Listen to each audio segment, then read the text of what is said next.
couple of weeks ago when I gave that speech, Confessions of a Perfectionist. Yeah, quite a few of you. Well, you don't have to be here, you have to have been there to appreciate my speech today, hopefully. But I have the confession to make, another one. That was a terrible speech.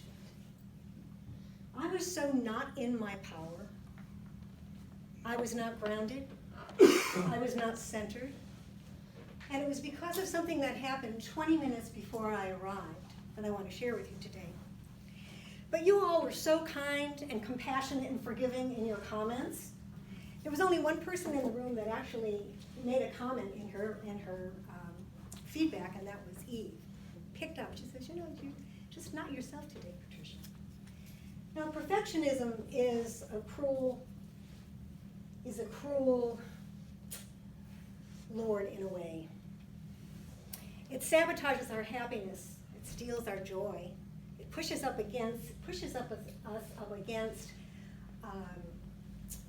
a boundary that is really not possible to achieve, because in this human experience, we're not supposed to be perfect. We're having a human experience which is really imperfect, and we learn from our mistakes.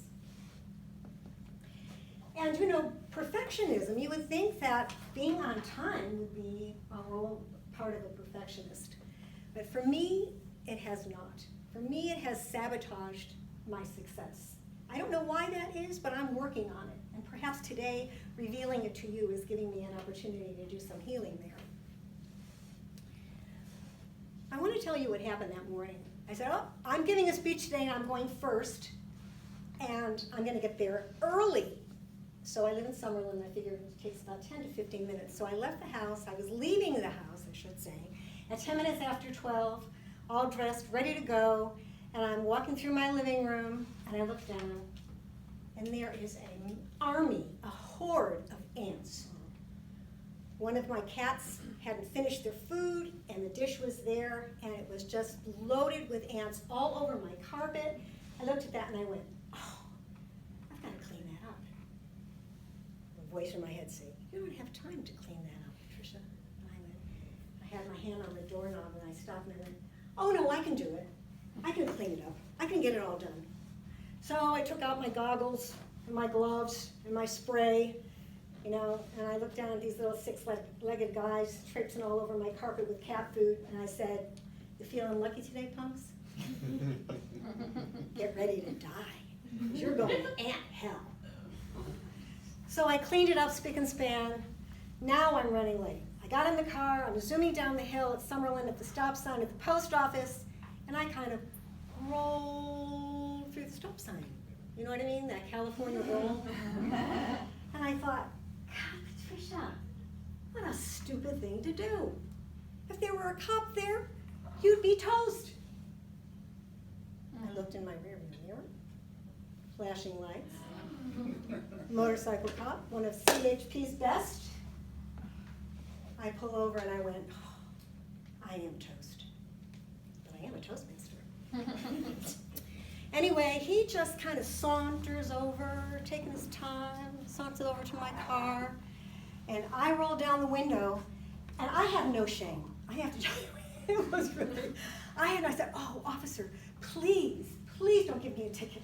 I know, mea culpa, mea culpa, mea culpa, I'm sorry, please don't give me a ticket, please. I was whining. It was pretty sad. And he leaned in, he looked at me, he tipped the glasses down like that. And he said, may I have your license, please?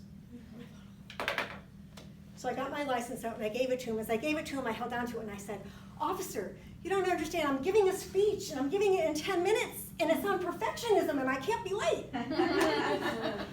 Well, he just looked at me, completely unimpressed with that. Walked back to his bike, and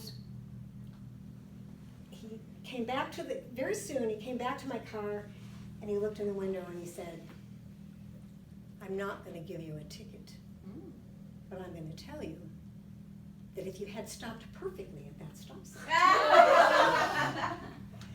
you would be there already.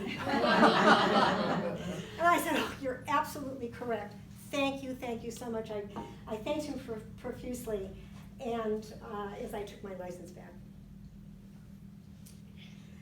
So I'm thinking, oh my God, I am late. Now I'm really late. Not only am I going to be late for the meeting, but I'm going to be late for my talk. So I fell into a funk. This is what happened. And with all of my spiritual practice and everything that I'm doing really to do well in life, I could not get out of that funk. And of course I'm racing to get here, and I walked in 5 minutes late, and I was the first speaker. So I barely sat down, had a second to breathe, and I was called up. So I didn't practice what I preached that day. I didn't get centered. I didn't get in my skin so that I could really deliver an excellent speech. So it was an important lesson. What was the lesson? The lesson was that it's not about perfection, and every mistake and every failure is an opportunity. And you know, I could have made another choice. I could have made the choice of just lifting up that whole mess of ants and mold and everything and putting it out on my patio and cleaning it later. But no, I had to do it spick and span. So I have one last confession.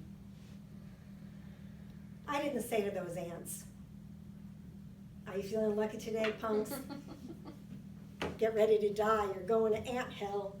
What I said was, "Hey, you guys, I'm really sorry I don't want to do this, but you'll love it in ant heaven." Thank you.